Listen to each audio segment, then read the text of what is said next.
تبلیغ میں بنیادی چیز گشت ہے. کیا ہے؟ میں نے پچھلے شب جمعے بھی سنایا تھا، چونکہ تازہ بات ہے، نبی کی بات ہے صلی اللہ علیہ وسلم، فائدہ ہوگا. ابھی یہ ہمارے مفتی صاحب جو ہے ان کے بستی کا آدمی ہے عبد الرشید، وہ یہ لیا میں گیا تھا ملتان، وہاں ان کو رات کو 1 بجے ایک آدمی آیا کہ میں حافظ قرآن ہوں، 4000 مرتبہ روزانہ درود شریف پڑھا. اس دور میں بھی ایسے لوگ ہیں. اور ابھی مجھے حضور صلی اللہ علیہ وسلم کی زیارت ہو گئی. کس کی زیارت ہو گئی؟ اور نبی علیہ السلام نے مجھے کہا کہ یہ آپ کے مسجد میں جو بوڑھے بوڑھے آدمی لیٹے ہیں ان کو میرا سلام پہنچاؤ.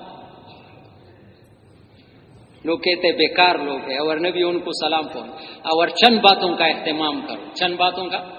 جماعت والوں سے کچھ پیغام بھیجا کہ گشتیں زیادہ کرو. کیا کرو؟ گشتیں زیادہ کرو. آج تو جماعتوں والی بھی بس آدھا گھنٹہ گشت کرتے ہیں، پھر سارا سونے میں گزار دیتے. ادھر ایک جماعت آئی تھی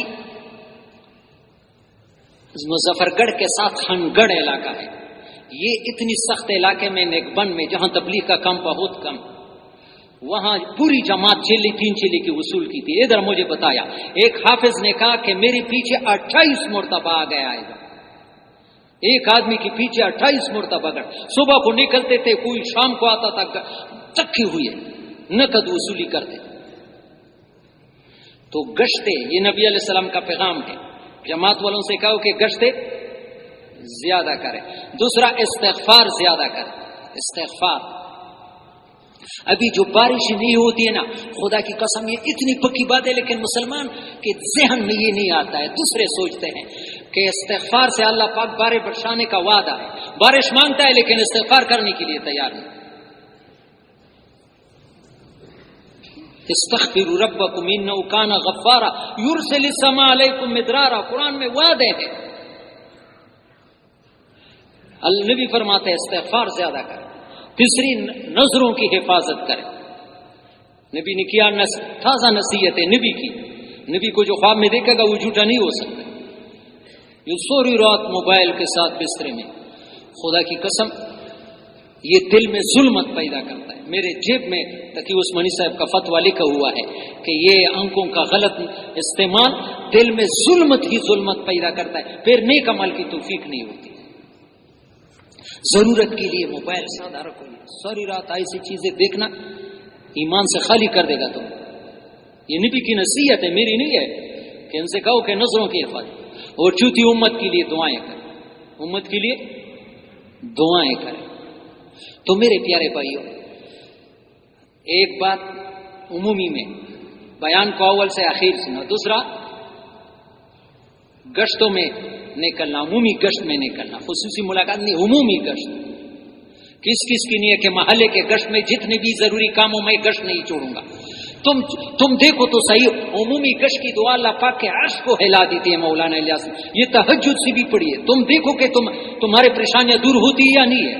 میواتیوں کو جب کوئی پریشانی آتی تھی تو گشت کا پوچھتے تھے کہ کہاں ہے گشت. ہم پریشانی آتی ہے تو گشت کو چھوڑ دیتے ہیں. کہاں گئے تھا بھائی میرا وہ فلانا کام تھا فلانا کام. گشت کو چھوڑ دیا اور پریشانی دور ہو جائے گی. اور تیسری چیز، اپنے محلے والوں کے ساتھ 27 دن کے بعد مقررہ تاریخ پر سے روزہ لگانا. یہ 3 عمومی کام کرو، پھر دیکھو تمہیں تبلیغ میں ترقی نصیب ہوتی یا نہیں ہے.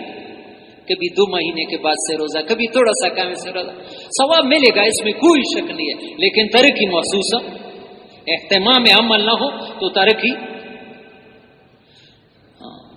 ابھی جو ہمارا جوڑ ہوا اس میں بھی اس بات کو کہ بھائی سارے کام کرو.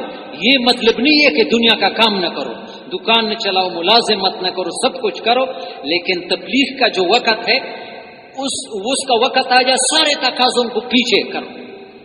تبلیغ کے تقاضوں کو پیچھے نہ کرو.